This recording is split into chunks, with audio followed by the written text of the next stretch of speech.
On nous donne un rationnel petit r, un irrationnel petit x, et on nous demande la nature de r plus x. Alors on va montrer que r plus x est un irrationnel.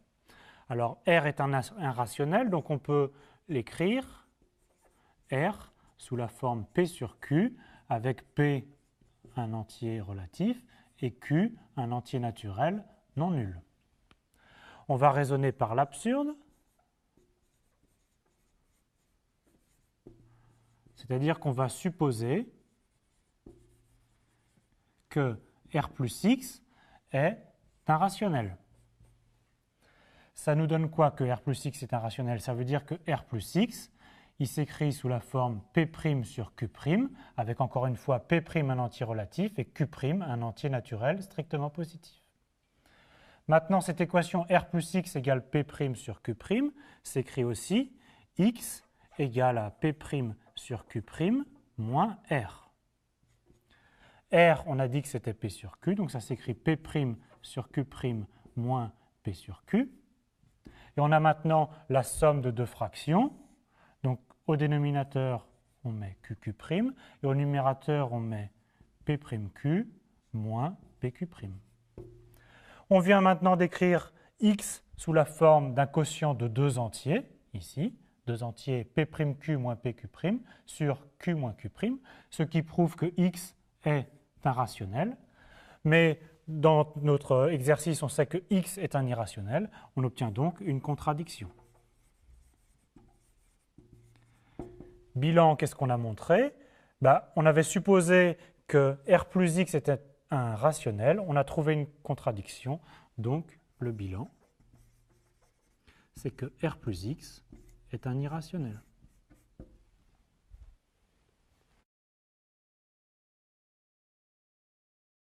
On continue la question avec maintenant le produit, un rationnel non nul fois un irrationnel, et on se demande est-ce que le produit est rationnel ou pas.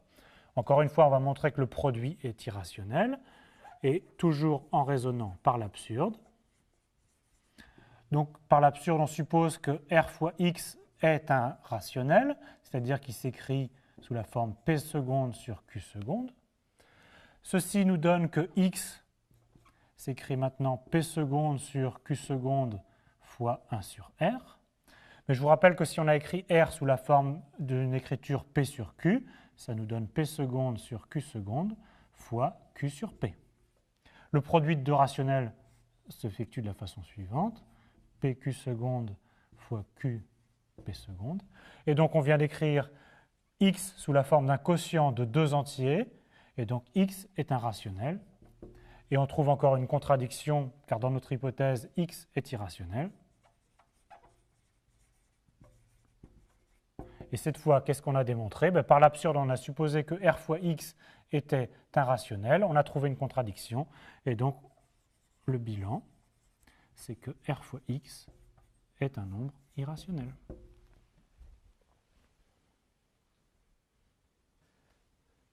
Nous allons maintenant donner la preuve classique que racine de 2 est un nombre irrationnel.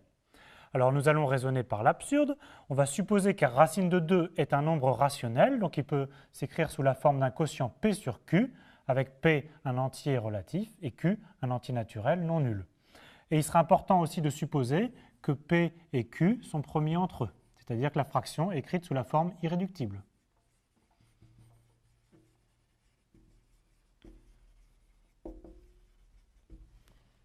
Alors l'équation racine de 2 égale p sur q s'écrit aussi sous la forme q racine de 2 égale p. Et en élevant au carré, on obtient donc que 2q au carré égale p au carré. Alors ça signifie que ce nombre-là est un multiple de 2, donc c'est un nombre pair, donc ça veut dire que p carré est pair.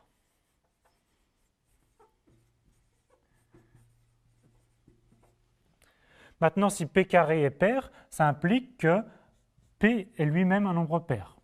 En effet, un nombre au carré est pair si et seulement si ce nombre est lui-même pair. Ça veut dire quoi que p est pair? Ça veut dire que p est un multiple de 2, donc on peut écrire p sous la forme 2 fois p', où p' est encore un entier. On va reporter l'écriture de P dans l'équation qu'on avait obtenue au-dessus. Ça nous donne quoi? Donc l'équation encadrée devient la chose suivante, ça devient 2Q au carré égale à 2P' au carré. Ça signifie donc que 2Q au carré s'écrit 4P' au carré. Et on peut simplifier par 2. Ça s'écrit maintenant Q au carré égale 2 fois P' au carré. C'est très symétrique de la première équation. On en déduit que ce nombre-là est pair, donc on en déduit que Q carré est pair. Et encore une fois, si Q carré est pair, nécessairement Q est pair. Et on a maintenant trouvé notre contradiction. On a un nombre Q qui est pair, un nombre P qui est pair, donc ils sont tous les deux divisibles par 2. Mais on a supposé au départ que P et Q sont premiers entre eux, et donc on a une contradiction.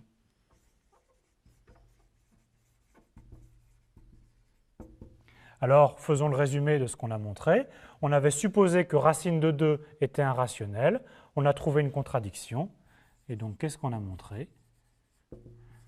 Que racine de 2 est un nombre irrationnel.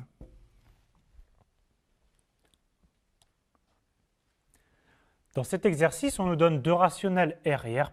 On va supposer que R est strictement plus petit que R'. Et on nous demande de construire un irrationnel X qui est compris entre R et R'. Alors en fait, on va montrer que le nombre suivant, x qui s'écrit r plus racine de 2 sur 2 facteur de r' moins r, convient. Il est à peu près ici. Alors il y a deux choses à vérifier. D'abord, on va vérifier que x est bien un nombre irrationnel. On vient de voir que racine de 2 est un nombre irrationnel. En multipliant racine de 2 par le rationnel 1/2, ça nous donne que racine de 2 sur 2 est encore un irrationnel. En multipliant par le rationnel r' moins r, ce nombre-là reste un irrationnel.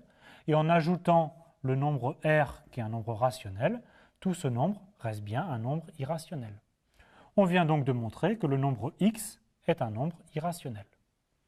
Il reste à montrer l'encadrement x qui est compris entre r' et r. Alors pour cela, on part du fait que racine de 2 sur 2, c'est environ 0,7, donc c'est bien compris strictement entre 0 et 1. Donc si on multiplie par r' moins r, on trouve que racine de 2 sur 2 facteur de r' moins r est donc compris entre r' moins r et 0. On ajoute à cette double inégalité le nombre rationnel r, et donc on obtient que r plus racine de 2 sur 2 facteur de r' moins r, est compris entre r' moins r plus r, donc ici r', et à gauche 0 plus r, r. On vient donc de démontrer que le nombre x est bien compris entre r' et r. On a donc construit un nombre irrationnel x compris entre deux nombres rationnels.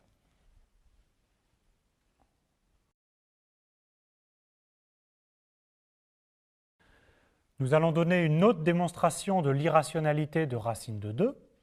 C'est une démonstration qui commence de la même façon que la précédente, par l'absurde. On suppose que racine de 2 est un nombre rationnel et on va chercher une contradiction. Donc on écrit racine de 2 égale P sur Q. Ça signifie en particulier que Q racine de 2 égale P est bien un entier naturel. Donc ça nous amène à considérer l'ensemble suivant, grand N. C'est l'ensemble de tous les entiers naturels non nuls, tel que n fois racine de 2 est lui-même un entier. Donc qu'est-ce qu'on vient de démontrer? Que l'ensemble Q, le petit q, est bien un élément de l'ensemble grand N. Donc c'est un ensemble maintenant qui est non vide, puisque Q appartient à cet ensemble, et c'est bien sûr un sous-ensemble de n étoiles, puisque c'est l'ensemble des entiers tels que n racine de 2 appartient à n. Donc on peut considérer maintenant pour une partie non vide de n le minimum, donc on va noter n0, le minimum de cet ensemble. Alors, n0, c'est le minimum de cet ensemble, donc n0 est un élément qui vérifie la propriété. Donc en particulier, on sait que n0 fois racine de 2 est lui-même un entier. Alors maintenant, on va considérer un autre nombre, n1, qui est n0 racine de 2 moins n0. Alors il faut déjà remarquer que c'est la différence de deux entiers. Ceci est un entier, c'est ce qu'on vient de voir juste au-dessus, et n0 est lui-même un entier. Donc ceci est bien un entier, mais ça s'écrit aussi sous la forme n0 facteur de racine de 2 moins 1. Ceci étant un nombre positif, on vient de montrer que n1 est un entier positif ou nul. Il y a une autre chose à remarquer, c'est que racine de 2 moins 1 est strictement plus petit que 1. Donc en fait, on multiplie n0 par un nombre strictement plus petit que 1. Donc ça veut dire quoi? Ça veut dire que n1 est strictement plus petit que n0. Et on a vu aussi que n1 est un entier strictement positif. Pour obtenir la contradiction, on a presque terminé. On va regarder et on va montrer que n1 est aussi dans l'ensemble grand N. Pour cela, on va calculer n1 fois racine de 2. On revient à la définition de n1, c'est donc n0 racine de 2 moins n0 multiplié par racine de 2, ce qui s'écrit en développant 2 fois n0 moins n0 racine de 2. 2 fois n0 est bien un entier. Par définition de n0, n0 racine de 2 est lui-même un entier, donc tout ceci est un entier. Qu'est-ce qu'on a prouvé? On a prouvé que notre nombre n1 est maintenant aussi un élément de notre ensemble grand N.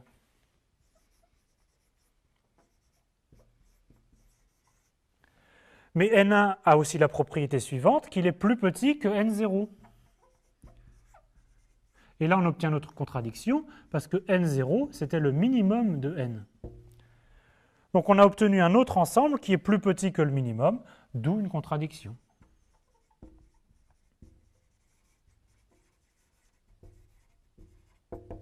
Évidemment, la conclusion est la suivante. On a supposé que racine de 2 était rationnelle, on a trouvé une contradiction, et le bilan, racine de 2 n'appartient pas à Q.